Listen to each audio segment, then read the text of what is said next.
Hey, okay. I'm so brave. You know what you are? You're a big boy. I'm a big man. Big boy. Big boy said a Yeah. big thing. Said big words.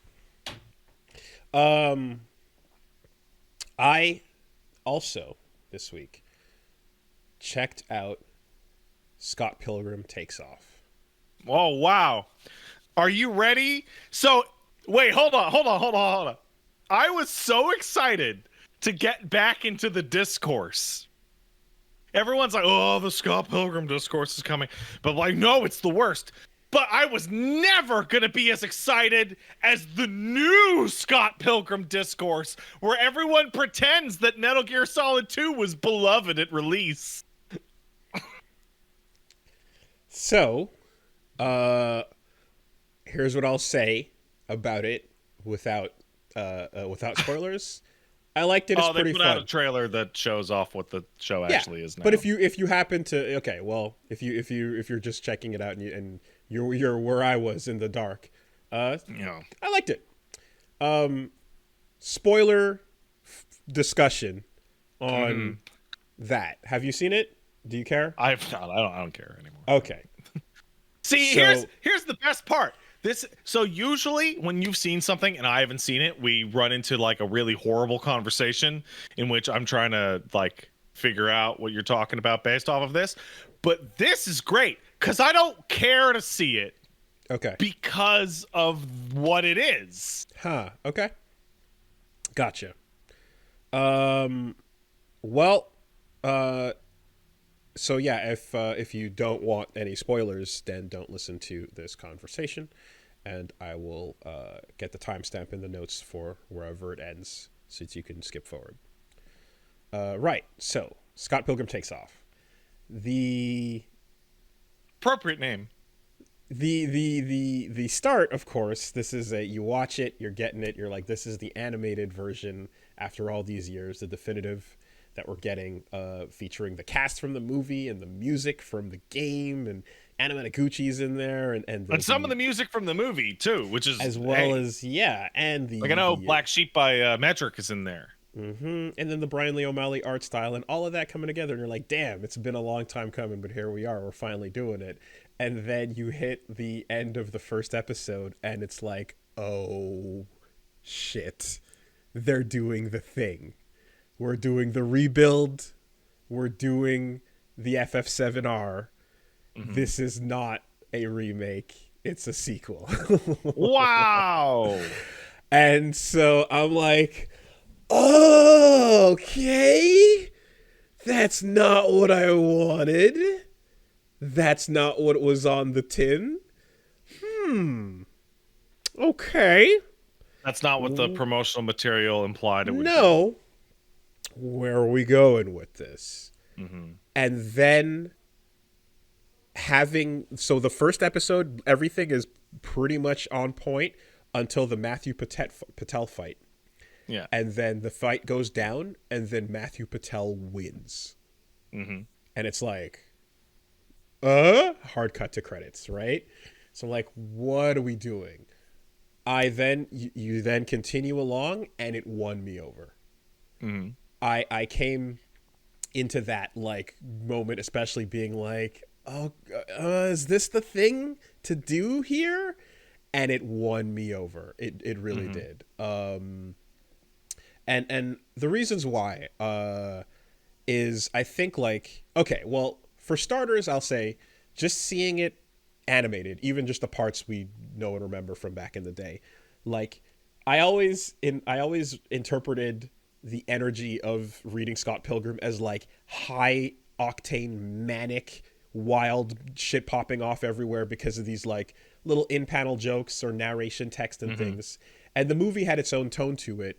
And when converted into animation, they went for a completely different thing. They went for actually a more silent, kind of awkward dialogue pacing, and it works. It's not the version I thought we were going to get, but people are kind of like stilted and a little quiet at times, and then they sometimes say the same thing overlapping each other, a little bit of imperfection and some pauses. But yeah, a little more of a slice of life take to the pacing of things, and something when like it's like, oh, like where was that character that was there a minute ago? Boink, boink, boink. Like the little flash of them being gone. In the manga, it's like a big, like, they were here, now they're gone. And like in my brain, that was a more like overt, loud moment. And here it's just a little like, dink, dink, dink. They're gone. What happened? Hey, you know? But I did, but I think it worked for the tone. The branching point then kind of goes on to have these like complete alt reality adventures with all the characters. The X's in particular get way more fleshed out, and they get to do more and have more interactions with each other and a larger presence, you know, which one is great because, you know, you get to see these the dynamics that I think are fun to explore about these characters. But two, it also makes sense when you have this much of a celebrity cast that's like, you better fucking use them. Yeah. You know, you're not going to get like all these people, these names, these big Hollywood names to come around and then just have them do a 2-second cameo for 10 minutes of an episode and they're out. Right. Know? So especially now that some of them are way bigger stars than they were when they starred in the film. Humongous, which is also part of like the wackiness of how this even got to happen. Apparently is because Michael Cera just bumped a 9-year-old email thread with everybody in it to go, haha, that meme was funny. And then Chris Evans was like, so Michael, weird. What the fuck are you doing? This is a 9-year-old thread. And it's like, oh. And then that just got everybody talking again. And, you know, then Edgar Wright obviously always had these little events where he would like throughout the years, he would do little things like screenings and then talk about like, we still got stuff we want to do here, you know? So there's been Michael updates Cera, over the years. As an actor, has managed to weaponize the feeling of uncomfortableness to such a degree that I can't believe that he's allowed to be in movies. If anyone has watched Twin Peaks: The Return, Michael Cera plays a character in Twin Peaks. And it took me like 25 minutes to watch like an 8-minute scene featuring him. It's so it's like I felt sick, like awkward, uncomfortable. It was oh my God. I appreciate his energy and he's the king of that energy. My only thing is every time I see it, and it's been again decades now, I do kind of wonder, like, does being typecast in that way just kind of erode you from the inside at all, you know? Because he knows that's what he does. He knows that's his energy, and he's done some movies where it's kind of a departure for weird moments, like that one where he's got the mustache and stuff. I forgot. I don't know, man.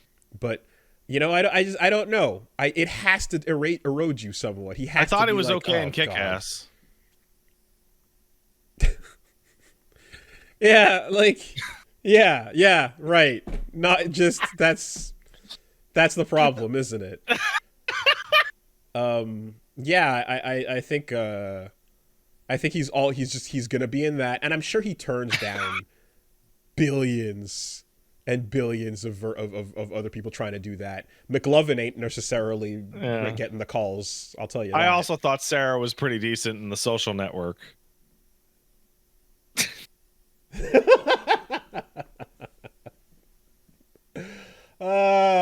Shit. Yeah. Right. No, anyway though, he just bumped a fucking thread and that got everybody talking. I gotta say, again. I appreciate Jesse Eisenberg swooping in to be the Michael Cera that doesn't make you want to vomit on the floor. Dude, Sarah doing the Sarah shit, that's, you know, the Arrested Development thing just never stopped. We keep it going. And you know what? If you can build an empire on cringe, then build it. Then you'll start a podcast named the Castle Super Beast Podcast. Hi-oh. Hey, ho, hey, to the moon, Alice. All right.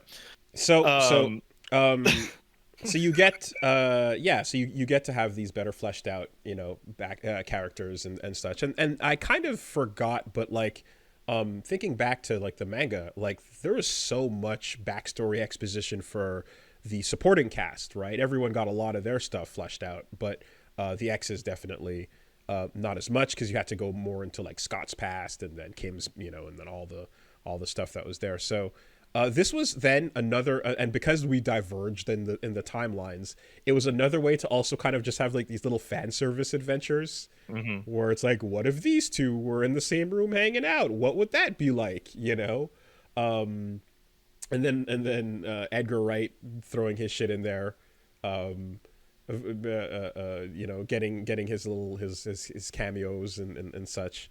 There's a couple other cameos too, but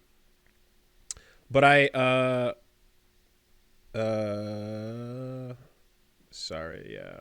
Anyway, no. So I think one thing that maintains and is consistent is that uh, everything and everyone is a messy bitch, and they Well, yeah, they live continue in to be Toronto. the messiest bitches They're in their 20-year-olds who mid-20s. who have bands who live in Toronto. Yeah, They are absolutely. messy bitches that live for drama. Oh man, it can't be stopped. It's incredible. So that energy continues as well, and I think playing with the story and the timeline and the events that occur ultimately lead up to a pretty good bit, right? The final sort of like where it's going and why it is different is something that I think is pretty fun and played in an interesting way. Um, it's like it ultimately just Scott being the worst is always going to be a problem. Mm-hmm, And mm-hmm. even if you kind of end the book on a note that's like, hey, yes, you suck, but you got to get over your shit. And when you get over your shit, you get these big moments of like, here we go, XP up, Self-respect. power of lore of love, all that, right?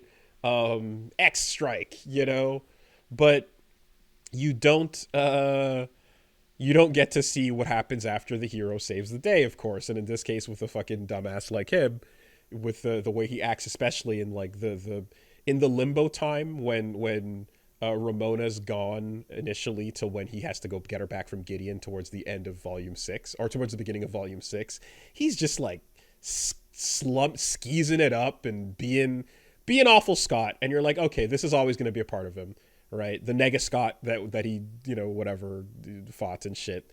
So all of that is coming back around where you're just like, the problem with this new sequel reality thing is future old horrible Scott being the ultimate eighth evil X, you know? Mm-hmm.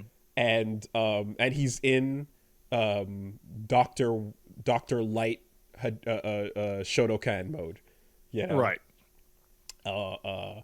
And so you just kind of like you get you know, to go into a more of that. You get Knives in the story, and it's like everything about Knives being like the high school girlfriend is just played exactly as fucking just as you would expect it to. Just Mm-hmm. everyone has big like dude energy about that the entire time. She ultimately as well she gets a lot more for herself as a character as well. And I think yeah, what you sort of end up with is just a nice little like series of almost like fanfic adventures that lead up Mm-hmm. to a like, okay, this is where the characters can end up in the future. I when I was going through it, I obviously the best part was just happy to see the thing I've wanted for a long time, like all the best of the different mediums this story has been told in coming together. And Mm-hmm. I always wanted that faithful adaptation of the books, but I kind of realized in the process that it's been 19 years, and if the people making this and if Brian Lee O'Malley and everybody were like, yeah, I there's other things there's other stories I kind God. of want to tell here that are like, you know, a bit more to it coming at it so much later. I I get it. I get it. What So did it's Brian Lee O'Malley do after Scott Pilgrim? he did Seconds. He did which is another story. He did Lost at Sea. Uh-huh. And then I want to say there was another project called Scott Pilgrim's something something. People are saying something called Snot Girl. Okay, yeah, a But couple different. those never hit like mainstream appeal, right? They were known as comics. They were pretty big No, as but comics, but main like no, not I didn't see not Brie an Larson adaptation playing form. a character from Snot Girl. No, not an adaptation form. No, certainly not. Okay. But yeah. So I did not watch this, and the reason I did not watch it is because it came out when I wasn't paying attention. Like it was just like, oh, that's out. And 8 then episodes, 25 and I minutes. saw, I was like, oh, how is it? And the answer is that it's not what you thought it was. And I just went, oh, then I'm not interested. So we've had this song and dance now for Evangelion's the big one. FF7, Metal Gear Solid 2 back in the day, He-Man, and like my takeaway is like I don't think Scott Pilgrim itself is good enough to justify this. Okay. Like when you said, "Hey, Evangelion is different now. It's not a direct sequel. It's not a direct remake." I'm like, "Oh, cool. Fuck yeah. All fucking okay, what do you got?" And then, for Metal Gear, okay, or for FF7, yeah, sure. But Okay. for Scott Pilgrim, like maybe I aged out of it.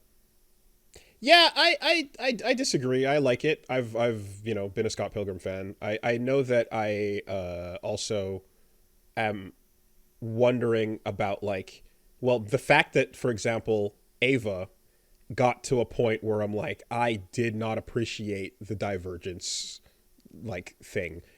Conceptually, it's an interesting way to play it at the start, but ultimately the things that went down in 3.33, as we've talked about ad nauseum. Oh, I spent years hating that movie. Right.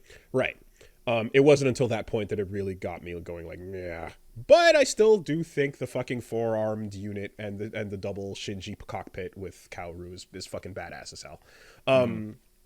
Then the FF7R one, I'm like, okay, but the jury's still out because we're not done yet. Because it's a process. So the two big examples we have of it's not a remake thing are like a mixed bag that ends a mixed bag that overall I think wasn't worth it, and then one that's currently in the process, but I'm still like, okay, we'll see, but FF7R so far, I'm like, providing that I enjoyed the video game a lot, but just with these changes and such, it's like you have to again get to where it's going.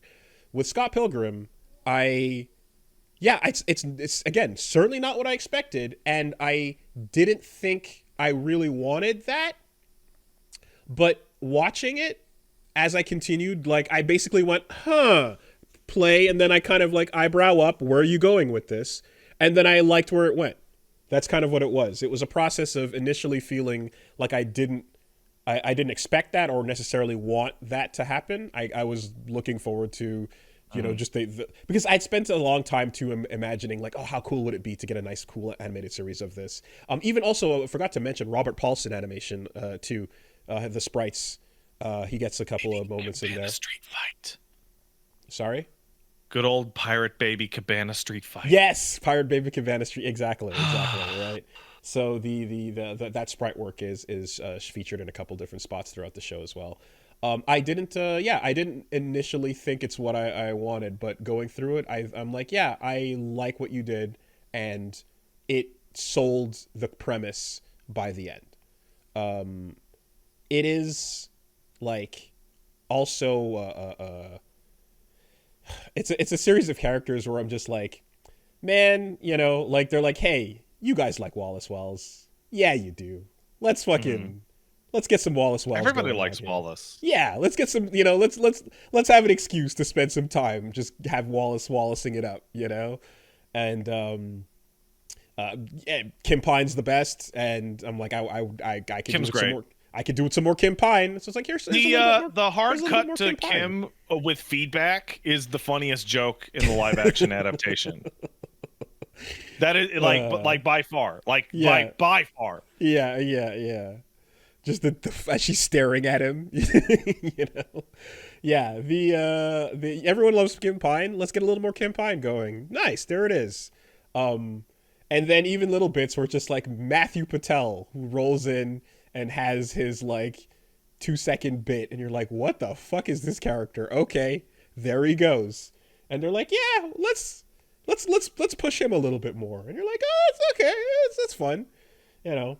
And then they do, and then there's stuff too as well where like every episode kind of commits to having like a fight, you know, as but not necessarily Scott versus this person. It's Right. whatever the thing the scene calls for at the time, you know. But yeah, I think overall as just a like a tone shift that makes things go into a little bit more of slice of life energy, and a way to explore some of these characters and stuff. It was overall just a fun little revisit to this world. And I also think too, going back to how those 6 books were for what the original movie adaptation was, there is so much shit in those books. They're dense. The There's pacing. They jump from scene to scene, 2 pages, 3 pages. They jump all over. Everyone's traveling. We're going back to hear about how this person was in high school and what like it's so dense. And I don't know that 8 episodes would have been able to do that, you know, because it took the Did first you half an hour to get to the Matthew Patel fight. Did you see that Brian Lee O'Malley said that they decided on 1 season because they couldn't guarantee a second one, so they decided to do 1 so that it wouldn't get cut. That sucks. Good. That mentality sucks. But because Netflix cancels shit for no reason. But it depends on how much story you have to tell. And to be honest, I don't think this needed more than it gave us, because there were episodes where we got to there were some fight scenes that went on that were just like, hey, look at the cool fight going on. And it doesn't need to be this long, but it's just like a visual flair. It's just a visual thing going on, you know? And like, it's fun choreography, but in terms of content, they could have tightened it up if they wanted to. If they wanted the show to be like 2 episodes less, probably, they could have even done so. But just having that in there, and as well as that little, like, again, like slower, awkward pace for the dialogue and stuff at times, it helps add to the mood. But I don't think it needed more seasons. I don't think we needed to revisit and create a whole new active, ongoing Scott Pilgrim animated series. Nor do I know that the availability of all of these actors is going to be around for season 4 of a Netflix show, you know? Hey, like, I heard what it was, and I'm like, I'll pass. I'm not interested. I don't have any mean things to say about it. I'm just not particularly interested. How do you personally feel about the bait and switch? The concept of the bait and switch, I don't hate. I just need to I want to see if you're doing this for a reason, right? I know, though, that marketing-wise, that's tricky, because some people are like, I'm showing up for A, and you're giving me B. So that would have been me. Had I started and that watching on its own upsets me. Had I been watching it from the start, like, and I had not known prior, that would have been me. I would have gotten to the end of the first episode and go, oh, they're doing that thing, and I would have turned it off. And then if somebody asked me about it, I would have been like, pfft. Right. But again, I'm also somebody who, as you all know, I'm pleasantly surprised by unexpected experiences when I'm watching or reading or playing things. Yeah. I derive great enjoyment out of like thinking I'm going somewhere and something swerving in a way that I didn't predict. And now that you've seen so many swerves and things, and swerves are more and more predictable forever because everything is, you know, doing things that had that. Yeah, I hit those moments, and I don't reject them outright, but I'm like, I need to see why you did this, you know? So I'm torn about this because my main annoyance is like I would have just never given this a second thought until I saw the discourse moved to, well, MGS2 did it, and that game's one of the most beloved games of all time. And it's like, MGS2 is about media fooling you. Like the purpose of the MGS2 bait and switch is core to the game's main theme, which is that you can be manipulated in an all digital environment and that you can be tricked. And then I thought, well, okay, Everyone but let's fucking take hated Ava. it at the time. Yeah. Crazy hated. Yeah. Like crazy hated. And then I think back to like Ava and FF7, which are the more modern versions of this. And like I think about why wasn't I that mad? Why wasn't I not upset when I got bait and switched on those, right? Where I would have been here.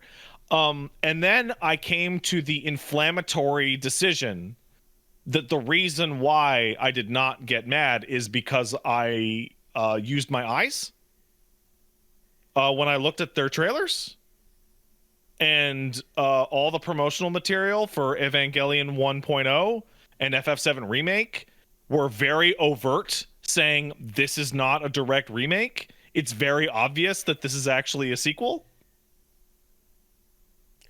1.0, wasn't it a reveal? I just watched the trailer while we were talking. The Red Sea is in the first 15 seconds. Is it? It wasn't a theater reveal. My memory is like, it was while in my memory of that was like, oh, we found out when we saw the Red Sea in the movie theater. Yeah, no, the Evangelion 1.0 original trailer is the, like, you see a shot of the first angel and then you get a panning shot of the red ocean. Mm-hmm. And you FF7? Go, oh, FF7 had those fucking ghosts all over the fucking place. I don't remember that from Final Fantasy 7. The marketing and so the I marketing, go, oh, okay. The marketing hinted you off. Marketing went, maybe there's some fishy going on. Right? But with like the He-Man and Scott Pilgrim things, I remember people seeing like the day it came out going, what the fuck? Mm-hmm. This isn't what the fucking trailer showed. Yeah, I watched the initial thing and the intro when they released them, but then I saw that there was the third trailer they released where they're like, oh, hey, this is a trailer that is like, don't watch. I saw don't watch this if you don't want to get spoiled on stuff in it. And I was like, oh, okay. So I guess I won't, you know? I understand the, like, this is not what I was told I'm getting. It's as a point of, like, as a negative. But I just, like, in the end, if that, like you said, well, with Metal Gear, you're saying that was the point of what the story was about. It was the point. Right? The fooling you was the whole point of that game. Right. So, I know that you're not saying that this is the same case, but that does, to me, underline that there are circumstances where it's appropriate to do that. Right? Sure. And I think a part of this too in this case as well is like, I mean, from the jump, I don't know if like Scott Pilgrim, like you said, like, you don't, like, you're like, I don't think it was good enough to even warrant necessarily doing this. Like, well, let me like, so like you asked, so like the question becomes, well, why'd they bait and switch with Scott Pilgrim Takes Off? And it's like, because I think very few people would have watched the first episode if they were told it was a redo. Because the fact that they bait and switched it at all says to me that they were not confident in what they had actually made. Oh, I don't think that at all. No. I think Scott Pilgrim is a known enough thing that if they announced they're making a new show that was just a new product entirely, or that they were redoing it, it would have been a pretty popular thing regardless. Then why didn't they feel confident enough to tell people that? No, because people were like Edgar Wright has been for years now, like doing, again, little like screenings and like, hey everyone, like Scott Pilgrim is still something we're thinking about and working on and want to do more with, like behind the scenes, and it's got enough of a following that has been the case. I think it was simply a creative decision that they made to be like, we want you to expect the story, and then get swerved into an unexpected outcome. Like, I think like they, in both cases, if they just said it was a different thing right off the bat, it still would have been a big deal and would have been, well known and marketed to shit. Certainly, they always could. They'd be able to say like, hey, it's finally happening. We're coming back. We're doing more of this. So I'm seeing some folks describe that Brian Lee O'Malley in interviews was actually fairly blunt, that it was a completely new thing.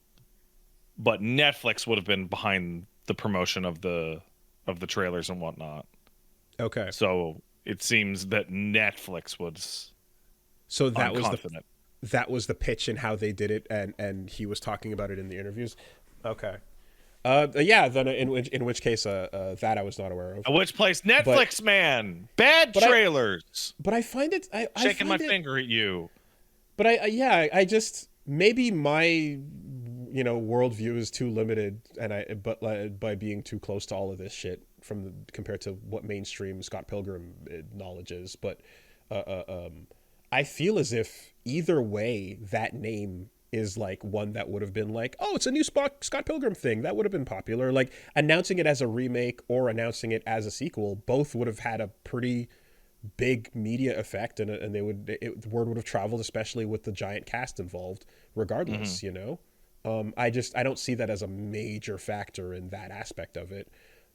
But ultimately, even either way, the way it plays out is, it's one where the decision to do it doesn't immediately turn me off if it works its way out to making sense, to something that I think is like ultimately successful in what it's setting out to achieve. So, like, I don't know. I'm trying to like. So when Ava, for example, did that, even catching it from the promotional material versus the catching it in the theater, the initial thought of like, oh, the ocean is red is like, to me, I remember being like, oh, that's interesting, huh? Holy fuck. Okay, where are we going with this? That's fun, and I'm very excited by that idea, and so, like, again, now that was when I first saw it. Now that it's been done a little bit before, it's not as novel of a thing to encounter, but it's not inherently just a demerit for me. Yeah. If you did like the live action, or if you've read the books, or if you like any of the Scott Pilgrim stuff, even the little Ubisoft game from way back, I think this is that game good? It's not the best beat 'em up. It's not the best beat 'em up. Like, I don't know, but it is an excuse to appreciate Paul Robertson sprites and Anna Managuchi music. Like, I like those parts. Yeah. But I remember having to grind a lot for coins because it was really hard.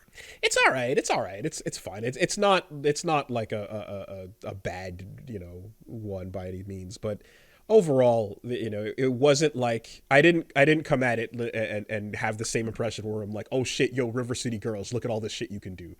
Look at the tech, look at the ability, look at the freedom. Sengoku 3, look at the combo system, the overall like options you get. But it's okay. It's okay. I kind of, but I also know that like, there's things like that too. Like Castle Crashers is like a fun kind of mindless bitch. I went back to Castle Crashers like a year ago. I forget. I never mentioned it. Yeah. Oh, it's so much more basic than I remembered. But that's my thing, right? Castle Crashers is another example of a super basic, beloved old beat 'em up that I'm not turning to it for any of those things I just mentioned about, River City, Kunio, Sengoku 3. Double Dragon Neon is leaps and bounds ahead with what it's doing in that genre. And I don't turn to these games expecting that. I wish more beat 'em ups put that type of love into it, though these games are not it. And Scott Pilgrim was just one of the mid ones, Somebody in the chat points out the Scott Pilgrim versus the World, the indie game. Because it's got the sprites. Right. It's got the... And it, look, take a second. Yeah, exactly. Yeah. Look, it looks... Yeah. Yeah, so that's kind of where it lands. Yeah, but it was definitely I remember it was a huge bummer when you couldn't go back to it when it was inaccessible completely, right? That fucking sucked. Yeah, that was a pile of shit. But uh, uh, uh, shit. What was I gonna say? Yeah, I think if you did watch any of the Scott Pilgrim adaptations from fucking a billion years ago, yeah, this is a fun little extra thing, and it's fairly easy to watch in the sense that like 8 episodes, 25 minutes each, so like you can kind of just do it in one shot. It's quick to get through, but I think the payoff is worth it. Yeah. Oh, hey, joking about indie, I just scrolled past that fucking Dave the Diver was made by approximately 110 developers for $2 to $3 million.